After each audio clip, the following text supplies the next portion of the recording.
2010 August 10 കർണാടകയിൽ വെച്ചൊരു കൊലപാതകം നടന്നു. ഡൽഹി പബ്ലിക് സ്കൂളിലെ മാത്സ് ടീച്ചറായിരുന്ന 29 വയസ്സുകാരി പ്രിയങ്ക അഗർവാളിനെയാണ് അവരുടെ റെന്റൽ അപ്പാർട്ട്മെന്റിനകത്ത് വെച്ച് കൊല ചെയ്യപ്പെട്ട നിലയിൽ കണ്ടെത്തിയത്. കൊലപാതകം നടന്ന ദിവസം രാവിലെ സ്ക്രാപ്പുകൾ കളക്ട് ചെയ്യുന്നതിനായി 2 പേർ വീട്ടിലേക്ക് വന്നിട്ടുണ്ടെന്ന് പറഞ്ഞ് പ്രിയങ്ക ഭർത്താവായ സതീഷ് കുമാർ ഗുപ്തയെ ഫോൺ വിളിച്ചിരുന്നു. ഈ സമയം അദ്ദേഹം ജോഗിങ്ങിന് പോയിരിക്കുകയായിരുന്നു. രാവിലെ 6:30 കഴിഞ്ഞിട്ടേയുള്ളൂ. കടകൾ പോലും തുറന്നിട്ടില്ല. ഈയൊരു ടൈമിൽ സ്ക്രാപ്പ് കളക്ട് ചെയ്യാൻ ആളുകൾ വന്നു എന്നുള്ളത് സതീഷ് കുമാർ ഗുപ്തയ്ക്ക് വിചിത്രമായി തോന്നി. അപകടം തിരിച്ചറിഞ്ഞ അദ്ദേഹം എന്തു വന്നാലും വാതിൽ തുറക്കരുതെന്ന് പ്രിയങ്കയ്ക്ക് നിർദ്ദേശം നൽകുകയും ജോഗിംഗ് അവസാനിപ്പിച്ച് അതിവേഗത്തിൽ വീട്ടിലേക്ക് തിരിച്ചു പോവുകയും ചെയ്തു. പക്ഷേ അദ്ദേഹം വീടെത്തുമ്പോഴേക്കും പ്രിയങ്ക അഗർവാൾ അതിക്രൂരമായ രീതിയിൽ കൊല ചെയ്യപ്പെട്ടു കഴിഞ്ഞിരുന്നു. ഈ കൊലപാതകം നടന്ന് കുറച്ച് ദിവസങ്ങൾക്ക് ശേഷം കർണാടക പോലീസ് ഞെട്ടിക്കുന്നൊരു കണ്ടെത്തൽ നടത്തി. ആ കണ്ടെത്തൽ ഈ കേസിന്റെ ഗതിയാകെ മാറ്റിമറിച്ചു. എന്തായിരുന്നു പ്രിയങ്ക അഗർവാളിന്റെ ജീവിതത്തിൽ സംഭവിച്ചത്? ആരായിരുന്നു അവളെ കൊലപ്പെടുത്തിയത്? നമ്മുടെ ഇൻവെസ്റ്റിഗേഷൻ ഇവിടെ ആരംഭിക്കുന്നു. Welcome back.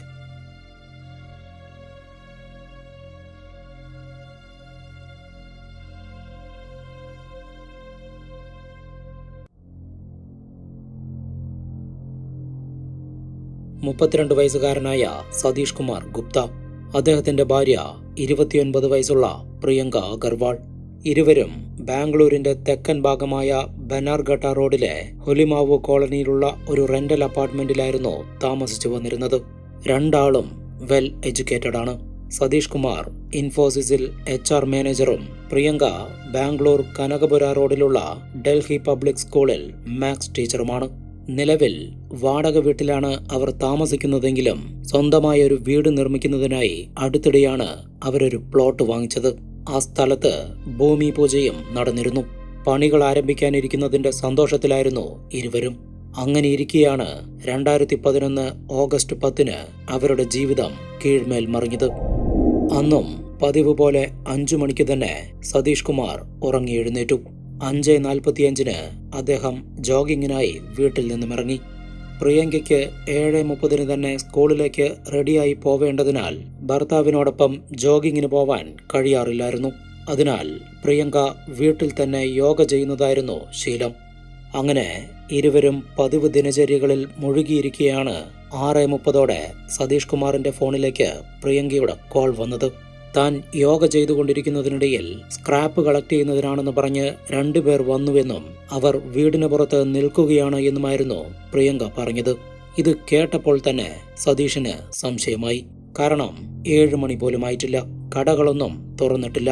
ഈ സമയത്ത് സ്ക്രാപ്പ് കളക്ട് ചെയ്യാനാണെന്ന് പറഞ്ഞ് ആരെങ്കിലും വന്നിട്ടുണ്ടെങ്കിൽ അത് ഒരു അപകട സൂചനയാണ്. ഇതോടെ എന്തു വന്നാലും ഡോർ തുറക്കരുതെന്ന് ഭാര്യയ്ക്ക് നിർദ്ദേശം നൽകിയതിനു ശേഷം സതീഷ് കുമാർ വീട്ടിലേക്ക് ഓടി. 6:40 അദ്ദേഹം വീടിന് മുന്നിലെത്തുമ്പോൾ ആ പരിസരത്തെങ്ങും ആരുമുണ്ടായിരുന്നില്ല. പക്ഷേ സതീഷ് കുമാർ 2 തവണ ഡോർ ബെല്ലടിച്ചിട്ടും പ്രിയങ്ക ഡോർ തുറന്നില്ല. അകത്തു നിന്നും ഒരു ശബ്ദവും കേൾക്കുന്നുമില്ല. ഇതോടെ സതീഷ് ഭാര്യയുടെ ഫോണിലേക്ക് വിളിച്ചു നോക്കി. അകത്ത് ഫോൺ റിങ് ചെയ്യുന്നുണ്ടെങ്കിലും അവൾ കോൾ എടുക്കുന്നില്ല. പ്രിയങ്കയ്ക്ക് എന്തോ അപകടം പറ്റിയിട്ടുണ്ട് എന്നും ഡോർ പുറത്തു നിന്നുമാണ് പൂട്ടിയിരിക്കുന്നത് എന്നും അദ്ദേഹത്തിന് മനസ്സിലായി. ഡോർ തകർക്കാൻ ശ്രമിച്ചെങ്കിലും നടന്നില്ല. അപ്പോഴാണ് വീടിന്റെ സ്പെയർ കീകളിലൊന്ന് തന്റെ ഓഫീസിലുണ്ട് എന്ന് സതീഷ് കുമാർ ഓർത്തത്. ഇൻഫോസിസ് ആ വീട്ടിൽ നിന്നും വളരെ അടുത്തായിരുന്നു. അതിനാൽ അദ്ദേഹം നേരെ ഓഫീസിലേക്ക് ഓടി. മിനിറ്റുകൾക്കുള്ളിൽ സ്പെയർ കീയുമായി എത്തിയ സതീഷ് കുമാർ ഗുപ്ത ഡോർ തുറന്ന് അകത്തു കയറിയതോടെയാണ് നടുക്കുന്ന ആ കാഴ്ച കണ്ടത്. ലിവിംഗ് റൂമിലെ കസേരയിൽ തല താഴ്ത്തിയിരിക്കുകയാണ് പ്രിയങ്ക. അവളുടെ കഴുത്തിൽ നിന്നും ചോരയൊഴുകിക്കൊണ്ടിരിക്കുന്നു. കൈകൾ പുറകിലേക്കാക്കി കെട്ടിയിട്ടുണ്ട്. ചെയറിന് ചുറ്റും ചോര തളം കെട്ടി നിൽക്കുന്നു. തന്റെ ഭാര്യ മരണപ്പെട്ടു എന്ന് അദ്ദേഹത്തിന് മനസ്സിലായി. സതീഷ് കുമാർ അധികം സമയം കളയാൻ നിൽക്കാതെ പോലീസ് സ്റ്റേഷനിലേക്ക് വിളിച്ച് കാര്യം പറഞ്ഞു. പോലീസുകാർ ആ വീട്ടിലെത്തുമ്പോൾ ഭാര്യയുടെ മൃതദേഹത്തിനരികിലിരുന്ന് കരയുകയായിരുന്നു അദ്ദേഹം. പിന്നീട് പോലീസുകാരാണ് സതീഷ് കുമാറിന്റെ പാരന്റ്സിനെ വിവരമറിയിച്ചത്. കൊലപാതകം നടന്ന ഹൊലിമാവ് കോളനിയിലെ വീട്ടിൽ നിന്നും 10 കിലോമീറ്റർ മാറിയായിരുന്നു സതീഷ് കുമാറിന്റെ പാരന്റ്സ് താമസിച്ചിരുന്നത്. വിവരമറിഞ്ഞ അവർ ഉടൻ തന്നെ സ്ഥലത്തെത്തി. മരുമകൾ മരണപ്പെട്ടു കിടക്കുന്ന കാഴ്ച അവരെ ശരിക്കും ഞെട്ടിച്ചു. മകനെയൊന്ന് ആശ്വസിപ്പിക്കാൻ പോലും അവരെ കൊണ്ട് കഴിഞ്ഞില്ല. ഒരു വിധത്തിലാണ് സതീഷ് കുമാറിന്റെ അച്ഛൻ പ്രിയങ്കയുടെ വീട്ടിലേക്ക് വിളിച്ച് ഈ ദാരുണ സംഭവത്തെക്കുറിച്ച് പറഞ്ഞത്. ഉത്തർപ്രദേശിലെ ലക്നൌവിലാണ് പ്രിയങ്കയുടെ പാരന്റ്സ് താമസിക്കുന്നത്. തലേ ദിവസം പോലും തങ്ങളോട് വളരെ ഹാപ്പിയായി സംസാരിച്ചിരുന്ന മകൾ മരിച്ചു എന്നുള്ള വാർത്ത അവരെ മാനസികമായി തളർത്തി. മകളെ അവസാനമായി ഒരു നോക്ക് കാണാനായി പ്രിയങ്കയുടെ പാരന്റ്സ് ലക്നൌവിൽ നിന്നും ബാംഗ്ലൂരിലേക്ക് തിരിച്ചു. ഇതേ സമയം പോലീസ് ക്രൈം സീനിൽ നിന്നും ലഭ്യമായ തെളിവുകളെല്ലാം കളക്ട് ചെയ്തതിനു ശേഷം ഡെഡ് ബോഡി പോസ്റ്റ്മോർട്ടം നടപടികൾക്കായി ഹോസ്പിറ്റലിലേക്ക് മാറ്റി. ഒപ്പം അപരിചിതരായ കൊലയാളികൾക്കെതിരെ കേസ് രജിസ്റ്റർ ചെയ്ത് അന്വേഷണവും ആരംഭിച്ചു. ദൃക്സാക്ഷികൾ ആരുമില്ലാത്ത ഈ കേസിൽ ഇനി എന്തെങ്കിലും ഒരു ലീഡ് കിട്ടണമെങ്കിൽ സതീഷ് കുമാർ ഗുപ്തയുടെ വിശദമായ മൊഴിയെടുക്കണം. ഭാര്യയുടെ മരണമുണ്ടാക്കിയ ആഘാതത്തിൽ നിന്നും അദ്ദേഹം റിക്കവറായിട്ടുണ്ടായിരുന്നില്ലെങ്കിലും തനിക്കറിയാവുന്ന കാര്യങ്ങളെല്ലാം അദ്ദേഹം പോലീസുകാരോട് തുറന്നു പറഞ്ഞു. രാവിലെ ജോഗിങ്ങിന് പോയതും സ്ക്രാപ്പ് കളക്ട് ചെയ്യാൻ ആള് വന്നിട്ടുണ്ടെന്ന് പറഞ്ഞ് ഭാര്യ വിളിച്ചതും സംശയം തോന്നി വീട്ടിലേക്ക് തിരിച്ചു വന്നതും സ്പെയർ കീ എടുക്കാനായി ഓഫീസിലേക്ക് പോയി വന്നതും അവസാനം ഡോർ തുറന്നപ്പോൾ പ്രിയങ്കയുടെ ഡെഡ് ബോഡി കണ്ടെത്തിയതും ഉൾപ്പെടെയുള്ള എല്ലാ കാര്യങ്ങളും സതീഷ് കുമാർ തുറന്നു പറഞ്ഞു. ഈ വെളിപ്പെടുത്തലുകൾ പോലീസുകാരിൽ കൂടുതൽ സംശയമുണ്ടാക്കി. പ്രത്യേകിച്ച് സ്ക്രാപ്പ് കളക്ട് ചെയ്യാനെന്ന പേരിൽ ആളുകൾ വന്നിരുന്നു എന്ന ആ വെളിപ്പെടുത്തൽ. ആ വീട് മുഴുവൻ പോലീസ് പരിശോധിച്ച സമയത്ത് മോഷണം നടന്നിട്ടുണ്ട് എന്നും മനസ്സിലായി. കബോർഡിനകത്തുണ്ടായിരുന്ന 2,10,000 രൂപയും 1,75,000 രൂപ വിലമതിക്കുന്ന ആഭരണങ്ങളുമാണ് ആ വീട്ടിൽ നിന്നും നഷ്ടപ്പെട്ടിരിക്കുന്നത്. ഇതോടെ മോഷണ ശ്രമത്തിനിടെ നടന്ന കൊലപാതകമായിരിക്കുമോ ഇത് എന്നുള്ള സംശയങ്ങൾ ഉയർന്നു. ഓഗസ്റ്റ് 11 പ്രിയങ്കയുടെ പാരന്റ്സ് ബാംഗ്ലൂരിലെത്തി. അവരുടെ അനുമതിയോടെ പോസ്റ്റ്മോർട്ടം നടപടികളെല്ലാം പൂർത്തിയാക്കി ഡെഡ് ബോഡി കുടുംബത്തിന് കൈമാറി. അന്ന് തന്നെ പ്രിയങ്കയുടെ മരണാനന്തര ചടങ്ങുകളും നടന്നു. അതിനുശേഷമാണ് പോലീസ് അവരുടെ യഥാർത്ഥ ഇൻവെസ്റ്റിഗേഷൻ ആരംഭിക്കുന്നത്. പ്രിയങ്കയുടെയും സതീഷ് കുമാറിന്റെയും ബന്ധുക്കൾ, സുഹൃത്തുക്കൾ, കൂടെ ജോലി ചെയ്തിരുന്നവർ എന്നിവരുടെയെല്ലാം വിശദമായ മൊഴിയെടുത്തെങ്കിലും കൊലയാളിയെക്കുറിച്ചുള്ള ഒരു സൂചനയും ലഭിച്ചില്ല. ആ പ്രദേശത്ത് CCTV ക്യാമറകൾ ഉണ്ടായിരുന്നില്ല എന്നുള്ളതും അന്വേഷണത്തെ പ്രതികൂലമായി ബാധിച്ചു. സതീഷും പ്രിയങ്കയും താമസിച്ചിരുന്ന റെന്റൽ അപ്പാർട്ട്മെന്റ് യഥാർത്ഥത്തിൽ ഒരു 3 നില കെട്ടിടമാണ്. ഓരോ ഫ്ലോറിലും ഓരോ അപ്പാർട്ട്മെന്റുകളാണുള്ളത്. അതിൽ ഫസ്റ്റ് ഫ്ലോറിലായിരുന്നു സതീഷും പ്രിയങ്കയും താമസിച്ചിരുന്ന കൊലപാതകം നടന്ന അപ്പാർട്ട്മെന്റ് ഉള്ളത്. എന്നാൽ സെക്കൻഡ് ഫ്ലോറിലെയും ഗ്രൗണ്ട് ഫ്ലോറിലെയും താമസക്കാരെ പോലീസ് ചോദ്യം ചെയ്ത സമയത്ത് തങ്ങളുടെ വീടുകളിലേക്കൊന്നും സ്ക്രാപ്പ് കളക്ട് ചെയ്യാനാണെന്ന് പറഞ്ഞ് ആരും വന്നിരുന്നില്ല എന്നും അങ്ങനെ ആരെയും തങ്ങൾ കണ്ടിരുന്നില്ല എന്നുമാണ് പറഞ്ഞത്. അതുപോലെ പ്രിയങ്ക ആക്രമിക്കപ്പെട്ടിട്ടുണ്ടെങ്കിൽ അതിന്റെ ശബ്ദമെങ്കിലും അവർ കേൾക്കേണ്ടതാണ്. അതും ആരും കേട്ടിട്ടില്ല. ബാംഗ്ലൂരു പോലൊരു നഗരത്തിൽ ഇതുപോലൊരു കൊലപാതകവും കവർച്ചയും നടന്നത് മാധ്യമങ്ങളിൽ വലിയ രീതിയിൽ വാർത്തയായി. കർണാടക പോലീസിന്റെ എഫിഷ്യൻസി പോലും ചോദ്യം ചെയ്യപ്പെട്ടു. പക്ഷേ ഇതൊന്നും കാര്യമാക്കാതെ കേസ് അന്വേഷണത്തിൽ മാത്രം ഫോക്കസ് ചെയ്തിരുന്ന പോലീസുകാരെ ആശ്ചര്യപ്പെടുത്തിക്കൊണ്ട് സതീഷ് കുമാർ ഗുപ്ത വിചിത്രമായൊരു നീക്കം നടത്തി. അതായത് പ്രിയങ്കയുടെ അന്ത്യകർമ്മങ്ങളെല്ലാം പൂർത്തിയാക്കിയതിനു ശേഷം അയാൾ നേരെ പോയത് പോലീസ് സ്റ്റേഷനിലേക്കായിരുന്നു. തന്റെ ഭാര്യയെ കൊലപ്പെടുത്തിയവരെ കണ്ടെത്താതെ താൻ ഇവിടെ നിന്നും പോവില്ല എന്ന് പറഞ്ഞ് അയാൾ പ്രതിഷേധം ആരംഭിച്ചു. കൊലപാതക വിവരം അറിഞ്ഞതു മുതൽ പോലീസ് ഈ കേസിന്റെ പുറകെയാണ്. എന്നിട്ടും സതീഷ് കുമാറിന്റെ ഭാഗത്തു നിന്നുമുണ്ടായ വിചിത്രമായ ഈ പെരുമാറ്റം പോലീസുകാരെ ഞെട്ടിച്ചു. കേസ് അന്വേഷണം ശരിയായ പാതയിലാണ് മുന്നോട്ടു പോകുന്നത് എന്നും ഉടൻ പ്രതികൾ അറസ്റ്റ് ചെയ്യപ്പെടുമെന്നും അതിനാൽ നിങ്ങൾ വീട്ടിലേക്ക് പോകണമെന്നും പറഞ്ഞ് പോലീസുകാർ അയാളെ തിരിച്ചയക്കാൻ ശ്രമിച്ചെങ്കിലും സതീഷ് കുമാർ അതൊന്നും കേൾക്കാൻ പോലും തയ്യാറായില്ല. പോലീസ് സ്റ്റേഷന് മുന്നിൽ കുത്തിയിരുന്നുള്ള പ്രതിഷേധ സമരവുമായി അയാൾ മുന്നോട്ടു പോയി. ന്യൂസ് ചാനലുകളും പത്രങ്ങളും ഈ വാർത്ത തുടർച്ചയായി റിപ്പോർട്ട് ചെയ്തുകൊണ്ടിരുന്നു. ഭാര്യയ്ക്ക് നീതി ലഭിക്കുന്നതിന് വേണ്ടിയുള്ള ഒരു ഭർത്താവിന്റെ പോരാട്ടം എന്ന രീതിയിലാണ് വാർത്തകൾ വന്നത്. സ്വാഭാവികമായും പൊതുജനങ്ങളുടെ സപ്പോർട്ട് മുഴുവൻ സതീഷ് കുമാറിനായിരുന്നു. ഈ പ്രതിസന്ധികൾക്കിടയിലും പോലീസ് അവരുടെ അന്വേഷണവുമായി മുന്നോട്ടു പോയി. നിലവിൽ ഈ കേസിൽ പോലീസിന്റെ പ്രൈം സസ്പെക്ട് ആയിരുന്നത് വിക്ടിമിന്റെ ഭർത്താവായ സതീഷ് കുമാർ ഗുപ്ത തന്നെയായിരുന്നു. അയാളുടെ വിചിത്രമായ പെരുമാറ്റങ്ങളും പരസ്പര വിരുദ്ധമായ മൊഴികളും തന്നെയായിരുന്നു അതിന്റെ കാരണം. ഇതോടെ സതീഷ് കുമാറിന്റെയും പ്രിയങ്കയുടെയും ദാമ്പത്യ ജീവിതത്തെക്കുറിച്ച് ആഴത്തിലുള്ള അന്വേഷണം നടന്നു. ഇങ്ങനെ നടന്ന അന്വേഷണത്തിൽ പ്രിയങ്കയുടെ പാരന്റ്സ് വളരെ നിർണായകമായ ചില വെളിപ്പെടുത്തലുകൾ നടത്തി. ഈ വെളിപ്പെടുത്തലുകൾ സതീഷ് കുമാർ ഗുപ്തയ്ക്ക് മേലുള്ള പോലീസിന്റെ സംശയം ബലപ്പെടുത്തി. പ്രിയങ്ക കൊല ചെയ്യപ്പെട്ട് 3-ാം ദിവസം, അതായത് ഓഗസ്റ്റ് 13-ന് വൈകുന്നേരം സ്റ്റേഷന് പുറത്തിരുന്ന് പ്രതിഷേധിച്ചുകൊണ്ടിരുന്ന സതീഷ് കുമാർ ഗുപ്തയെ കുറച്ച് പോലീസുകാർ തൂക്കിയെടുത്ത് സ്റ്റേഷനകത്തേക്ക് കൊണ്ടുപോയി. തുടർന്ന് നടന്ന വിശദമായ ചോദ്യം ചെയ്യലിലും സതീഷ് കുമാർ ഒന്നും തുറന്നു പറയാൻ തയ്യാറായില്ല. ഇതോടെ അയാളുടെ മൊഴികളിലുള്ള ഓരോ പൊരുത്തക്കേടുകളും പോലീസ് ചൂണ്ടിക്കാണിച്ചു. അതായത് ഓഗസ്റ്റ് 10-ന് രാവിലെ 5:45-ന് ജോഗിങ്ങിനിറങ്ങിയ സതീഷ് കുമാർ 6:30-ന് ഭാര്യയുടെ കോൾ വന്നതിന് ശേഷം 6:40-ഓടെ വീട്ടിലെത്തിയെന്നായിരുന്നു പറഞ്ഞിരുന്നത്. പക്ഷേ പ്രിയങ്കയുടെ കോൾ ഹിസ്റ്ററി പരിശോധിച്ചപ്പോൾ അവൾ 5:45-നാണ് സതീഷ് കുമാറിനെ വിളിച്ചിരിക്കുന്നത് എന്ന് മനസ്സിലായി. എന്നിട്ടും 6:40-ഓടെ മാത്രമാണ് അയാൾ വീട്ടിലെത്തിയത്.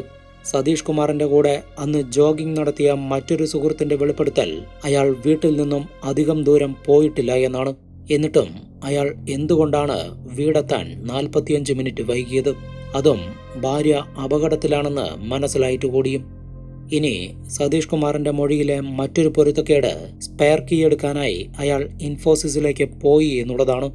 ഇൻഫോസിസ് പോലൊരു കമ്പനിയുടെ ഓഫീസിലേക്ക് ആർക്കും തോന്നുന്നത് പോലെ കയറി ചെല്ലാനൊന്നും പറ്റില്ല. നിരവധി സെക്യൂരിറ്റി പ്രൊസീജിയറുകൾ മറികടക്കണം. എംപ്ലോയി കാർഡ് വേണം. ആ കാർഡ് സെക്യൂരിറ്റി ജീവനക്കാർ പരിശോധിക്കും. പിന്നീട് കാർഡ് സ്വൈപ്പ് ചെയ്ത് അകത്ത് കയറണം. ഓഫീസിലേക്ക് കയറാൻ വീണ്ടും പഞ്ച് ചെയ്യണം. ഇതേക്കുറിച്ച് ചോദിച്ചപ്പോൾ ജോഗിങ്ങിന് പോകുമ്പോൾ താൻ സ്ഥിരമായി വാലറ്റ് എടുക്കാറുണ്ട് എന്നും ആ വാലറ്റിൽ എംപ്ലോയി കാർഡ് ഉണ്ടായിരുന്നു എന്നും അതിനാലാണ് തനിക്ക് ഓഫീസിൽ കയറാൻ പറ്റിയത് എന്നുമായിരുന്നു സതീഷ് കുമാർ പറഞ്ഞത്. എന്നാൽ ഇൻഫോസിസിലെ CCTV ക്യാമറകൾ പോലീസ് പരിശോധിച്ച സമയത്ത് അവൻ ഓഫീസിലേക്ക് കയറിയിട്ടില്ല എന്ന് മനസ്സിലായി. ഗേറ്റിന് പുറത്ത് കുറച്ചുനേരം നിന്നതിനു ശേഷം തിരിച്ചു പോവുകയായിരുന്നു. സെക്യൂരിറ്റി ജീവനക്കാരും അത് കണ്ടിട്ടുണ്ട്. ഈ കൊലപാതക വിവരം പോലീസിനെ വിളിച്ചറിയിച്ചത് സതീഷ് കുമാർ തന്നെയാണ്. പോലീസ് ആ വീട്ടിലെത്തുമ്പോൾ അയാൾ തനിച്ച് ഡെഡ് ബോഡിക്കരികിലിരുന്ന് കരയുകയാണ്. അയൽക്കാർ പോലും പോലീസ് എത്തിയതിനു ശേഷം മാത്രമാണ് ഈ കൊലപാതകത്തെക്കുറിച്ച് അറിയുന്നത്. അയാൾ ആ ഡോർ തള്ളി തുറക്കാൻ ശ്രമിക്കുമ്പോഴോ ഡെഡ് ബോഡി കണ്ട് നിലവിളിക്കുമ്പോഴോ എന്തുകൊണ്ടാണ് ഇതൊന്നും അയൽക്കാരുടെ ശ്രദ്ധയിൽ പെടാതിരുന്നത്? ഇതിനെല്ലാം ഉപരി പ്രിയങ്കയുടെ ഫോണിൽ നിന്നും സതീഷ് കുമാറിന്റെ ഫോണിലേക്ക് കോൾ പോയപ്പോൾ ഇരുവരും ഒരേ ടവറിന്റെ പരിധിയിൽ വളരെ അടുത്തടുത്തായാണ് ഉണ്ടായിരുന്നത് എന്നും കണ്ടെത്തി. യഥാർത്ഥത്തിൽ ഈ കേസിന്റെ അന്വേഷണം തുടങ്ങിയ ഘട്ടത്തിൽ തന്നെ പോലീസിന് സതീഷ് കുമാറിന് സംശയമുണ്ടായിരുന്നു. കൂടുതൽ തെളിവുകൾ ലഭിക്കുന്നതിനായി അവർ കാത്തിരിക്കുകയായിരുന്നു. പ്രിയങ്കയുടെ പോസ്റ്റ്മോർട്ടം റിപ്പോർട്ട് പുറത്തു വന്നതോടെ കാര്യങ്ങളിൽ വ്യക്തത വന്നു. കയറുകൊണ്ട് കഴുത്തിഞ്ഞെരിച്ചും കത്തികൊണ്ട് കുത്തിയുമാണ് അവളെ കൊലപ്പെടുത്തിയിരിക്കുന്നത്. എന്നാൽ ശരീരത്തിലെവിടെയും ഡിഫൻസ് വൂൺസ് ഉണ്ടായിരുന്നില്ല. അതായത് പുറമേ നിന്നുള്ള ആരെങ്കിലും ആ വീട്ടിലേക്ക് അതിക്രമിച്ചു കയറി വന്നിട്ടാണ് പ്രിയങ്കയെ ആക്രമിച്ചതെങ്കിൽ അവൾ തീർച്ചയായും അവരോട് പൊരുതി നിന്നിട്ടുണ്ടാവും. അങ്ങനെയാണെങ്കിൽ അവളുടെ ശരീരത്തിൽ അതിൻ്റെതായ പരുക്കുകൾ കാണേണ്ടതാണ്. എന്നാൽ അങ്ങനെയൊരു പരുക്കും പ്രിയങ്കയുടെ ശരീരത്തിൽ ഉണ്ടായിരുന്നില്ല. ഇതിൽ നിന്നും പ്രിയങ്ക തികച്ചും അപ്രതീക്ഷിതമായാണ് ആക്രമിക്കപ്പെട്ടത് എന്നും ഒന്ന് പൊരുതി നിൽക്കാൻ പോലും അവൾക്ക് അവസരം ലഭിച്ചിട്ടില്ല എന്നും വ്യക്തമാണ്. അതുപോലെ ആ വീട്ടിൽ നിന്നും പണവും ആഭരണങ്ങളും മോഷ്ടിക്കപ്പെട്ടു എന്നുള്ളത് സതീഷ് കുമാർ പറഞ്ഞിട്ടുള്ള അറിവ് മാത്രമേ പോലീസുകാർക്കുള്ളൂ. അതിന് തെളിവൊന്നുമില്ല. അങ്ങനെയൊരു മോഷണം നടന്നിട്ടുണ്ടെങ്കിൽ അതിനുവേണ്ടിയാണ് ഈ കൊലപാതകം നടന്നതെങ്കിൽ എന്തുകൊണ്ട് പ്രിയങ്ക ധരിച്ചിരുന്ന ആഭരണങ്ങൾ മാത്രം മോഷ്ടിക്കപ്പെട്ടില്ല? അതായത് പ്രിയങ്ക ധരിച്ചിരുന്ന താലിമാലയും കമ്മലുമെല്ലാം ഗോൾഡാണ്. അതൊന്നും നഷ്ടപ്പെട്ടിട്ടില്ല. അതുപോലെ പ്രിയങ്കയുടെ സാധനങ്ങൾ സൂക്ഷിച്ചിരുന്ന കബോർഡിൽ 30,000 രൂപയുണ്ടായിരുന്നു. അതും നഷ്ടപ്പെട്ടിട്ടില്ല. ഇങ്ങനെയുള്ള എല്ലാ പൊരുത്തക്കേടുകളും ചൂണ്ടിക്കാണിച്ച് ചോദ്യം ചെയ്തതോടെ സതീഷ് കുമാർ ഗുപ്തയ്ക്ക് പിടിച്ചു നിൽക്കാനായില്ല. അയാൾ എല്ലാ സത്യങ്ങളും തുറന്നു പറഞ്ഞു. യഥാർത്ഥത്തിൽ നടന്നിരിക്കുന്നത് ഇങ്ങനെയാണ്. 2007-ലാണ് സതീഷ് കുമാർ ഗുപ്തയും പ്രിയങ്ക അഗർവാളും വിവാഹിതരാവുന്നത്. ഇതൊരു അറേഞ്ച്ഡ് മാരേജ് ആയിരുന്നുവെങ്കിലും ഇരുവരുടെയും പൂർണ്ണ സമ്മതത്തോടെയാണ് വിവാഹം നടന്നത്. എന്നാൽ വിവാഹം നടന്ന് ആദ്യ നാളുകളിൽ തന്നെ പ്രശ്നങ്ങൾ ആരംഭിച്ചു. തന്റെ പാരന്റ്സിന്റെ കൂടെ താമസിക്കുന്നത് പ്രിയങ്കയ്ക്ക് തീരെ ഇഷ്ടമല്ലായിരുന്നു എന്നും പാരന്റ്സിൽ നിന്നും തന്നെ അകറ്റാൻ അവൾ തുടർച്ചയായി ശ്രമിച്ചുകൊണ്ടിരുന്നു എന്നുമാണ് സതീഷ് കുമാർ ഉന്നയിക്കുന്ന പ്രധാന ആരോപണം. അയാളുടെ കഴുത്തിൽ അച്ഛന്റെയും അമ്മയുടെയും ഫോട്ടോയുള്ള ഒരു ലോക്കറ്റ് ഉണ്ടായിരുന്നു. അത് മാറ്റി തന്റെ ഫോട്ടോ വെക്കണമെന്ന് പറഞ്ഞ് പ്രിയങ്ക വാശി പിടിച്ചു. അങ്ങനെ ചെറിയ ചെറിയ കാര്യങ്ങൾ പോലും വലിയ പ്രശ്നമായി മാറി. പരാതികളും പ്രശ്നങ്ങളുമായി 2 വർഷം കടന്നുപോയി. തുടർന്നാണ് വീട് മാറണമെന്ന് പറഞ്ഞ് പ്രിയങ്ക പ്രശ്നങ്ങൾ ആരംഭിച്ചത്. സതീഷ് കുമാർ തുടക്കത്തിൽ അതിന് സമ്മതിച്ചില്ലെങ്കിലും പ്രിയങ്കയുടെ പാരന്റ്സിൽ നിന്നുമുണ്ടായ സമ്മർദ്ദം കാരണം വീട് മാറാൻ അദ്ദേഹം നിർബന്ധിതനായി. അങ്ങനെയാണ് ഇപ്പോൾ കൊലപാതകം നടന്ന ആ വീട്ടിൽ അവർ വാടകയ്ക്ക് താമസിക്കാൻ തുടങ്ങിയത്. താമസം തുടങ്ങിയതിന്റെ തുടക്കത്തിൽ സതീഷ് കുമാർ ഇടയ്ക്കിടെ അദ്ദേഹത്തിന്റെ വീട്ടിൽ പോയി പാരന്റ്സിനെ കാണുമായിരുന്നു. എന്നാൽ പിന്നീട് അതും പ്രിയങ്ക വിലക്കി. ചുരുക്കി പറഞ്ഞാൽ വീട് മാറി ഏതാനും മാസങ്ങൾക്കുള്ളിൽ അവൻ തന്റെ പാരന്റ്സിൽ നിന്നും പൂർണ്ണമായും അകന്നു. പ്രിയങ്കയാണെങ്കിൽ എല്ലാ ദിവസവും അവളുടെ പാരന്റ്സിനോട് വളരെ ഹാപ്പിയായി ഫോൺ വിളിച്ച് സംസാരിക്കും. ഈ രീതിയിൽ കുറച്ച് ദിവസങ്ങൾ കടന്നുപോയി. അങ്ങനെയിരിക്കെയാണ് സതീഷ് കുമാറിന്റെ അച്ഛന്റെ ബിസിനസ് നഷ്ടത്തിലാവുന്നതും അദ്ദേഹത്തിന് കുറച്ച് പണം ആവശ്യമായി വന്നതും. പണം നൽകാൻ സതീഷ് കുമാർ തയ്യാറായിരുന്നുവെങ്കിലും പ്രിയങ്ക അതിനും തടസ്സം നിന്നു. ഇങ്ങനെയുള്ള ഓരോ സംഭവങ്ങളും സതീഷ് കുമാറിനെ അസ്വസ്ഥനാക്കിക്കൊണ്ടേയിരുന്നു. ആ അസ്വസ്ഥത ഉച്ചസ്ഥായിയിലെത്തിയത് ഇരുവരും ചേർന്ന് വീട് നിർമ്മിക്കാനായി ഒരു സ്ഥലം വാങ്ങിയതോടെയാണ്. ആ സ്ഥലത്തിന്റെ ഭൂമി പൂജ നടക്കുന്ന ദിവസം പ്രിയങ്കയുടെ പാരന്റ്സും ബന്ധുക്കളും സുഹൃത്തുക്കളുമെല്ലാം വന്നിരുന്നു. എല്ലാവരും വളരെ സന്തോഷത്തിലായിരുന്നു. എന്നാൽ അവിടേക്ക് സതീഷ് കുമാറിന്റെ പാരന്റ്സ് എത്തിയതോടെ രംഗം വഷളായി. ഇത് ഞാനും എന്റെ ഭർത്താവും ചേർന്ന് വാങ്ങിയ സ്ഥലമാണ് എന്നും നിങ്ങൾക്കിവിടെ വരാൻ ഒരവകാശവുമില്ല എന്നും പറഞ്ഞ് പ്രിയങ്ക അവരെ അപമാനിച്ച് പറഞ്ഞുവിട്ടു. ഈയൊരു സംഭവത്തോടെയാണ് സതീഷ് കുമാറിന്റെ മനസ്സിലെ പക വളർന്നതും ഭാര്യയെ എന്നേക്കുമായി ഇല്ലാതാക്കണമെന്നുള്ള ചിന്ത അവന്റെ തലയിൽ കയറിക്കൂടിയതും. അതിനുവേണ്ടി അവനൊരു പ്ലാൻ തയ്യാറാക്കി. കൊലപാതകം നടക്കുന്നതിന് 3 മാസങ്ങൾക്ക് മുൻപ് തന്നെ പ്ലാനിംഗ് ആരംഭിച്ചിരുന്നു. അതിന്റെ ഭാഗമായി അവൻ പ്രിയങ്കയോട് വളരെ സ്നേഹത്തോടെ പെരുമാറാൻ തുടങ്ങി. കരുതലോടെയുള്ള പെരുമാറ്റത്തിന് പുറമെ ഇടയ്ക്കിടെ സർപ്രൈസ് ഗിഫ്റ്റുകൾ കൊടുക്കുന്നതും സതീഷ് കുമാർ ശീലമാക്കി. ഇതോടെ അവർക്കിടയിലെ സ്നേഹബന്ധം ദൃഢമായി. എന്നാൽ സതീഷ് കുമാറിന്റെ മനസ്സിൽ മറ്റൊരു പ്ലാൻ ഉണ്ടെന്നും അതിന്റെ ഭാഗമാണ് ഈ സ്നേഹപ്രകടനമെന്നും പ്രിയങ്കയ്ക്കറിയില്ലായിരുന്നു. പ്രിയങ്ക വളരെ കാലമായി സന്ധിവേദന മൂലം പ്രയാസം അനുഭവിക്കുന്നതിനാൽ ആയുർവേദ ചികിത്സയ്ക്കായി അവൾ കേരളത്തിലേക്ക് പോവാൻ തയ്യാറെടുക്കുകയായിരുന്നു. അങ്ങനെ പ്രിയങ്ക തന്റെ അമ്മയെയും വിളിച്ച് 1.5 മാസം നീണ്ടു നിൽക്കുന്ന ചികിത്സയ്ക്കായി കേരളത്തിലേക്ക് പോയി. തന്റെ പ്ലാനിന് വേണ്ടിയുള്ള തയ്യാറെടുപ്പുകൾ നടത്താൻ ഇത് സതീഷ് കുമാറിന് സഹായിച്ചു. പ്രിയങ്ക കേരളത്തിൽ കഴിഞ്ഞ ഓരോ ദിവസവും അവൻ അവളെ വിളിച്ച് സംസാരിച്ചു. ഇതിനിടയിൽ 2-3 തവണ നേരിട്ട് പോയി കണ്ടു. പ്ലാനുകളെല്ലാം വളരെ കൃത്യമായി തന്നെ നടന്നു. അങ്ങനെ ചികിത്സ പൂർത്തിയാക്കിയ പ്രിയങ്ക തിരിച്ച് ബാംഗ്ലൂരിലെത്തി ജോലിക്ക് പോയി തുടങ്ങി. 2010 ഓഗസ്റ്റ് മാസത്തിന്റെ തുടക്കത്തിൽ തന്നെ സതീഷ് കുമാർ തന്റെ പ്ലാനിന്റെ ട്രയൽ നടത്തി. ഒരു ദിവസം ജോലി കഴിഞ്ഞെത്തിയ സതീഷ് കുമാർ നിനക്കൊരു സർപ്രൈസ് ഗിഫ്റ്റ് കൊണ്ടുവന്നിട്ടുണ്ടെന്ന് പറഞ്ഞ് പ്രിയങ്കയുടെ കണ്ണുകൾ കെട്ടി അവളെ ലിവിംഗ് റൂമിലെ ചെയറിൽ കൊണ്ടിരുത്തി. കുറച്ചു നേരത്തിനു ശേഷം കണ്ണിലെ കെട്ടുകളഴിച്ചപ്പോൾ ചുമരിൽ ഇരുവരുടെയും ഫ്രെയിം ചെയ്ത വലിയൊരു ഫോട്ടോ ഫിക്സ് ചെയ്തിരിക്കുന്നു. ആ ഒരു ഗിഫ്റ്റ് പ്രിയങ്കയെ വളരെയധികം സന്തോഷിപ്പിച്ചു. അതിനടുത്ത ദിവസം തന്നെ സതീഷ് കുമാർ തന്റെ യഥാർത്ഥ പ്ലാൻ നടപ്പിലാക്കാൻ തീരുമാനിച്ചു. ഓഗസ്റ്റ് 10 രാവിലെ നേരത്തെ തന്നെ ഇരുവരും ഉറങ്ങി എഴുന്നേറ്റു. തലേ ദിവസത്തെ പോലെ ഇന്നും നിനക്കൊരു ഗിഫ്റ്റ് ഉണ്ടെന്ന് പറഞ്ഞ് സതീഷ് കുമാർ പ്രിയങ്കയുടെ കണ്ണുകൾ കെട്ടി ലിവിംഗ് റൂമിലെ ചെയറിൽ കൊണ്ടിരുത്തി. ഗിഫ്റ്റ് ഞാനാണ് നിന്നെ ധരിപ്പിക്കാൻ പോകുന്നതെന്നും നീ അതിൽ തുടരുത് എന്നും പറഞ്ഞ് സതീഷ് അവളുടെ കൈകൾ ഒരു കയർ കൊണ്ട് പുറകിലേക്കാക്കി കെട്ടി. കഴിഞ്ഞ കുറെ മാസമായുള്ള ഭർത്താവിന്റെ സ്നേഹത്തോടെയുള്ള പെരുമാറ്റം കൊണ്ട് പ്രിയങ്കയ്ക്ക് സംശയമൊന്നും തോന്നിയതുമില്ല. ഭർത്താവിൽ നിന്നും എന്തോ സർപ്രൈസ് ഗിഫ്റ്റ് കിട്ടുമെന്നുള്ള പ്രതീക്ഷയിലിരിക്കുകയായിരുന്ന പ്രിയങ്കയുടെ കഴുത്തിൽ പെട്ടെന്ന് ഒരു നൈലോൺ കയറിന്റെ കുരുക്ക് വീണു. അടുത്ത നിമിഷം ആ കുരുക്ക് മുറുകി. ചെയറിൽ കെട്ടിയിട്ടിരിക്കുന്നതിനാൽ അവൾക്ക് പ്രതിരോധിക്കാൻ കഴിഞ്ഞില്ല. കഴുത്തിൽ കയറ് മുറുകിയിരിക്കുന്നതിനാൽ നിലവിളിക്കാനും. ഏതാനും മിനിറ്റുകൾക്കുള്ളിൽ തന്നെ അവളുടെ ശ്വാസം നിലച്ചു. പ്രിയങ്ക മരിച്ചു എന്ന് വിശ്വാസം വരാതിരുന്ന സതീഷ് കുമാർ ഒരു കത്തി കൊണ്ട് അവളുടെ കഴുത്തറുത്തു. ശേഷം ശരീരത്ത് പല സ്ഥലത്തായി കുത്തി പരിക്കേൽപ്പിച്ചു. അങ്ങനെ പ്രിയങ്ക മരണപ്പെട്ടു എന്ന് ഉറപ്പാക്കിയതിനു ശേഷമാണ് അയാൾ തെളിവുകൾ നശിപ്പിക്കാനും കേസ് അന്വേഷണം വഴിതിരിച്ചു വിടുന്നതിനായി പുതിയ തെളിവുകൾ സൃഷ്ടിക്കാനും തുടങ്ങിയത്. ആദ്യം പ്രിയങ്കയുടെ ഫോണിൽ നിന്നും തന്റെ ഫോണിലേക്ക് കോൾ ചെയ്തു. അതിനുശേഷം ജോഗിംഗ് വസ്ത്രങ്ങൾ ധരിച്ച് വീടിന് പുറത്തിറങ്ങി വാതിൽ പൂട്ടി. ശേഷം ഒരു ഫ്രണ്ടിനെ മനഃപൂർവ്വം കണ്ടുമുട്ടിയ സതീഷ് കുമാർ അവനോടൊപ്പം കുറച്ചുനേരം ജോഗ് ചെയ്തു. പോലീസ് അന്വേഷണം നടക്കുമ്പോൾ തനിക്ക് അനുകൂലമായ തെളിവ് സൃഷ്ടിക്കാനായിരുന്നു ഈ നീക്കം. 6:40 അവൻ വീട്ടിലേക്ക് മടങ്ങിയെത്തി. വീടിന്റെ കീ അവന്റെ കയ്യിൽ തന്നെ ഉണ്ടായിരുന്നുവെങ്കിലും ഒരു തെളിവ് സൃഷ്ടിക്കാനായി അവൻ ഓഫീസിലേക്ക് പോയി. ഓഫീസ് കെട്ടിടത്തിന് മുന്നിൽ കുറച്ചുനേരം നിന്നതിനു ശേഷം തിരിച്ചു വന്നു. അതിനുശേഷമാണ് അവൻ പോലീസിനെ വിളിച്ചറിയിച്ചതും ഈ നാടകങ്ങളെല്ലാം നടന്നതും. ഇതെല്ലാം പോലീസുകാരോട് സതീഷ് കുമാർ ഗുപ്ത പറഞ്ഞ മൊഴിയാണ്. അതായത് സതീഷിന്റെയും അവന്റെ പാരൻസിന്റെയും ഭാഗം. പ്രിയങ്കയുടെ ഭാഗം പറയാൻ അവൾ ഇന്ന് ജീവിച്ചിരിപ്പില്ല. എന്നാൽ അവളുടെ പാരൻസിന് ചില കാര്യങ്ങൾ പറയാനുണ്ടായിരുന്നു. വിവാഹം കഴിഞ്ഞ് 2 മാസത്തിനുള്ളിൽ തന്നെ പ്രിയങ്ക ആ വീട്ടിൽ മാനസിക പീഡനം നേരിട്ടു തുടങ്ങിയിരുന്നു. ചെറിയ ചെറിയ കാര്യങ്ങൾക്ക് പോലും, എന്തിന് ഒരു ചപ്പാത്തി പരത്തുമ്പോൾ അത് വട്ടത്തിൽ വന്നില്ലെങ്കിൽ പോലും ചീത്ത കേൾക്കേണ്ടി വരുമായിരുന്നു. എല്ലാ ദിവസവും പ്രശ്നങ്ങളാണ്. സതീഷ് കുമാർ ആണെങ്കിൽ പാരൻസിന്റെ കൂടെ മാത്രമേ നിൽക്കൂ. ആ വീട്ടിൽ പ്രിയങ്ക ഒറ്റപ്പെട്ടതോടെ അവൾ എല്ലാ കാര്യങ്ങളും തന്റെ പാരൻസിനോട് തുറന്നു പറഞ്ഞു.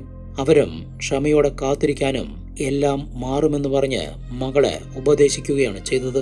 2 വർഷം കഴിഞ്ഞിട്ടും പരിഹാസങ്ങൾക്കും കുറ്റപ്പെടുത്തലുകൾക്കും ഒരു കുറവുമില്ലാതായതോടെയാണ് അവൾ വീട് മാറാൻ നിർബന്ധം പിടിച്ചത്. യഥാർത്ഥത്തിൽ സതീഷ് കുമാറിന്റെ പാരൻസ് ആണ് എല്ലാ പ്രശ്നങ്ങൾക്കും കാരണമെന്നും അവരുടെ അറിവോടെയാണ് ഈ കൊലപാതകം നടന്നിട്ടുള്ളത് എന്നുമായിരുന്നു പ്രിയങ്കയുടെ പാരൻസിന്റെ ആരോപണം. ഈ പ്രശ്നങ്ങളൊന്നും നേരിട്ട് കാണാത്തിടത്തോളം കാലം ആരാണ് ശരി ആരാണ് തെറ്റ് എന്ന് ഉറപ്പിച്ച് പറയാൻ കഴിയില്ല.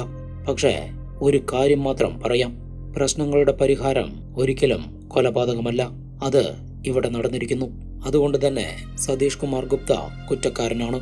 എന്തു പ്രശ്നങ്ങളുണ്ടെങ്കിലും കൊലപാതകത്തെ ന്യായീകരിക്കാൻ കഴിയില്ല.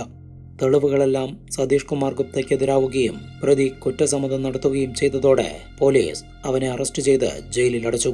7 വർഷത്തോളം നീണ്ടുനിന്ന വിചാരണ നടപടികൾക്ക് ശേഷം 2017 ഈ കേസിൽ വിധി വന്നത്. ഭാര്യ പ്രിയങ്ക അഗർവാളിനെ കൊലപ്പെടുത്തിയതിനും തെളിവുകൾ നശിപ്പിച്ചതിനും ജീവപര്യന്തം തടവും 25,000 രൂപ പിഴയുമാണ് കോടതി സതീഷ് കുമാർ ഗുപ്തയ്ക്ക് ശിക്ഷയായി വിധിച്ചത്. എന്താണ് ഈ കേസിനെ കുറിച്ചുള്ള നിങ്ങളുടെ അഭിപ്രായമെന്ന് കമന്റ് ചെയ്ത് പറയൂ. പുതിയൊരു ഇൻവെസ്റ്റിഗേഷനുമായി വീണ്ടും കാണാം. ബൈ.